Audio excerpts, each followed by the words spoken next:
ہیں جیسے کہ ہم نے آپ سب کو کہا کہ آج کا ہمارا موضوع ہے سفر نامہ. تو سفر نامہ ادب کی ایک صنف ہے جس میں بیرونی ادب، تلاش بینی ادب یعنی تلاش کرنے کا جو ادب ہے، مہم جویانہ یعنی جس کے اندر ایک مہم جو ہے تیار کی جاتی ہے، اور اس ادب کو یا قدرتی لکھائی اور رہنما کتب اور دوسرے ملکوں کے دوسرے دورے شامل ہوتے ہیں. یعنی ہم جاتے ہیں اور دیگر ملکوں کی سیر و تفریح کرتے ہیں اور وہاں کے معلومات اکٹھی کرتے ہیں، وہاں کا ادب دیکھتے ہیں، وہاں کی لوگوں کا کلچر جو ان کی ثقافت ہے وہ دیکھتے ہیں، ان کے رسم و رواج، ان کے تمام تر چیزوں کا ایک مشاہدہ کرتے ہیں ہم. اس صنف کے ذیلی اقسام روز نامچہ بھی ہے، یعنی روز نامچہ جس میں روز کی تحریر لکھی جاتی ہے، وہ بھی سفر نامے کے اندر آتی ہے. تاریخ اور دوسری صدی تک جو ہے وہی جاری رہی ہے. اگر میں آسان الفاظ کے اندر آپ سے کہنا چاہوں تو اردو میں سفر نامہ نویسی کی تاریخ اگرچہ بہت پرانی نہیں ہے، لیکن جدید اردو نثر میں ایک اہم صنف بن گئی ہے. بہت زیادہ قدیم نہیں ہے لیکن بہت مشہور ہو چکی ہے یہ. مسافر یا سیاح، سیاح اس کو کہتے ہیں جو ملک ملک کی سیر کرتا ہے. مسافر یا سیاح اپنے خیالات اور احساسات کے ساتھ اس کے مقام سفر میں پیش آنے والے واقعات، یعنی اگر میں اس کے حوالے سے رک کر آپ کو ایک بات بتاؤں کہ میں جو ہے وہ ایک سفر نامہ سعید سیاح کا پڑھ رہا تھا، تو اس میں باقاعدہ انہوں نے پی آئی اے کے جہاز میں بیٹھنے کا تو پورا جو ایک ان کا تجربہ تھا، اس پورے تجربے کو انہوں نے بیان کیا کہ وہ کس طرح سے جہاز میں بیٹھے اور کس طرح سے جو ہے وہ پی آئی اے کے جہاز میں ان کی خدمت ہوئی، اور کس طرح سے جو ہے وہ ان کو جو ہے ایئر ہوسٹس نے جو ہے وہ پانی پیش کیا، اور کیا مشکلات اور کتنی دیر بعد فلائٹ چلی اور اے سی کا کیا حال تھا. یعنی ایک ایک بات کا ذکر انہوں نے کیا. تو یہ وہ ہیں جو ایک شخص کے فیلنگز، جو اس کی کیفیات تھیں، جو تاثرات تھے، اس کو اس نے آپ تک پہنچایا.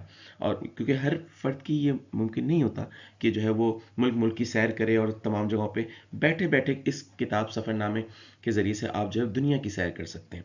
تو اسی لیے یہاں پہ لکھا سفر میں پیش آنے والے واقعات، مناظر جو کچھ دیکھا، اور ملنے والے اشخاص کے تعلقات کو انسانی معاشروں میں. ملنے والے اشخاص کی اگر بات کروں تو ابن انشا کا چلتے ہو تو چین کو چلیے کے حوالے سے جو سفر نامہ، بڑا شاندار سفر نامہ، جس کے اندر انہوں نے پورا میڈم شانیون کے حوالے سے انہوں نے ذکر کیا کہ ان سے ملاقات ہوئی اور کس طرح سے انہوں نے دستخط دیا اور کس طرح سے انہوں نے آپ سے گفتگو کی. اور وہ جو طلبہ تھے اس یونیورسٹی کے اندر جو اردو کے شائق تھے اور پڑھتے تھے، وہاں پر انہوں نے اپنے کمروں میں لے گئے، وہ انہوں نے بتایا کہ کیا کچھ وہ پڑھتے ہیں. یعنی پورے ملاقات لوگوں سے، یعنی ان لوگوں کی تہذیب اور ثقافت اور ان کے رسم و رواج اور ان کے میل ملن، ہر چیز کے بارے میں. استقبال ہوا تو کس طرح سے دو رویے لوگ کھڑے ہو کے ان کا استقبال کرتے رہے. یعنی ایک ایک اس ثقافت کے حوالے سے، اس تہذیب کے حوالے سے، اس ملک کے باشندوں کے حوالے سے ہر بات کا علم ہمیں ہوتا ہے. تو ملنے والے اشخاص کے تعلقات کو انسانی معاشروں، تہذیبوں اور رشتوں کے تقابلی مطالعے کی صورت میں ادبی اور فنکارانہ طریقے سے پیش کرتا ہے. اسے سفر نامہ کہتے ہیں. سفر ناموں کے ذریعے قیمتی معلومات فراہم ہوتی ہیں، سائنسی، تکنیکی، ادبی و تعلیمی ترقی کے لیے راہیں ہموار ہوتی ہیں. یہ وہ بنیادی ڈیفینیشن، تعریف ہے جو آپ نے اپنے امتحان میں لکھنی ہے. اس کے اجزاء بتانے کہ اس کے جو انگریڈینٹس ہیں یا اس کے جو پارٹس ہیں، جو اجزاء ہیں، وہ کون کون سے ہیں. سفر نامہ لکھنے میں سفر کی بنیادی وجوہات لکھی جاتی ہیں کہ سفر کیا کیوں جا رہا ہے، جیسا کہ کسی جگہ کے رسم و رواج کا مطالعہ، جیسا ہم نے آپ کو بتایا بھی، زرعی دور کا مشاہدہ، اور پہاڑوں پر چند تفریحی لمحات گزارنا وغیرہ. یہ بنیادی اس کے مقاصد ہوتے ہیں. جب آپ کسی سفر نامے کو تحریر کر رہے ہوتے ہیں تو آپ بتا رہے ہوتے ہیں میرے سفر کا مقصد کیا ہے. اس کے علاوہ سفر کے دیگر حالات بالتفصیل لکھے جاتے ہیں. اچھا، مشہور سفر نامے اگر ہم آپ کے گوش گزار کریں، یہ میں نے چند سفر ناموں کے نام لکھے ہیں. ویسے تو ایک بہت بڑی تفصیل بن جاتی ہے، لیکن ہم اس چھوٹی سی ویڈیو کے اندر ہم آپ کو چند مشہور سفر نامے بتاتے ہیں. کچھ ورق تاریخ سے حکیم محمد سعید کی جو اس وقت موجودہ میٹرک کی کتاب ہے اس کے اندر شامل ہے. وہ بھی کیا دن تھے حکیم محمد سعید کی. سعید سیاح عمان میں، نگری نگری پھرا مسافر ابن انشا کا. ابن بطوطہ کے تعاقب میں، یہ بھی ابن انشا.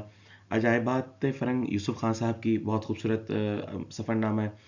علامہ شبلی نعمانی جن کا شمار خواص خمسہ کے اندر ہوتا ہے، جو ہم نے اپنے ایک پورے لیکچر کے اندر خواص خمسہ کی پوری تعریف بتائی تھی. تو علامہ شبلی نعمانی آپ ان سفر ناموں میں سے ہیں، ان خواص خمسہ میں سے ہیں کہ جنہوں نے سفر نامے اور تاریخ پر بھی بڑا آپ نے اپنا قلم چلایا. تو سفر نامہ روم و مصر و شام، ایک دن ترکی میں حکیم محمد سعید صاحب کا ایک خوبصورت سعید سیاح جاپان میں، چلتے ہو تو چین کو چلیے، پچھلے سال تک جو میٹرک کی کتاب شامل تھی اس میں جو ہے وہ یہاں سے ایک اقتباس لیا گیا تھا۔ آوارہ گرد کی ڈائری موجودہ فرسٹ ایئر کے اندر جو سبق ہے ابن انشا کا، ماضی کے محرابوں میں، ابن انشا کا اسی افسانے سے، اسی سفر نامے سے، آوارہ گرد کی ڈائری سے لیا گیا ہے۔ سفر نامہ بطوطہ اور ساحل سمندر احتشام حسین صاحب کا یہ خوبصورت سفر نامے ہیں جو چند ہم نے آپ کے سامنے پیش کیے۔ امید آپ نے سفر نامے کے اس حوالے سے جو ہم نے آپ کے لیے ویڈیو تیار کیا، آپ نے اس سے یقیناً کچھ نہ کچھ سیکھا ہوگا۔ اگر آپ نے سیکھا ہے تو ہمیں اپنے میسج کے ذریعے سے ہمیں ضرور آگاہ کیجیے کہ آپ کو کیسا لگا، اور ہمارے اس چینل کو سبسکرائب کیجیے، اس کو شیئر کیجیے، اور ہمیں اپنے میسج کے ذریعے سے آگاہ بھی کیجیے کہ آپ کو کن چیزوں کی ضرورت ہے۔ انشاءاللہ تعالی ہم وقتاً فوقتاً آپ کے لیے اس طرح کی ویڈیوز تیار کرتے رہیں گے۔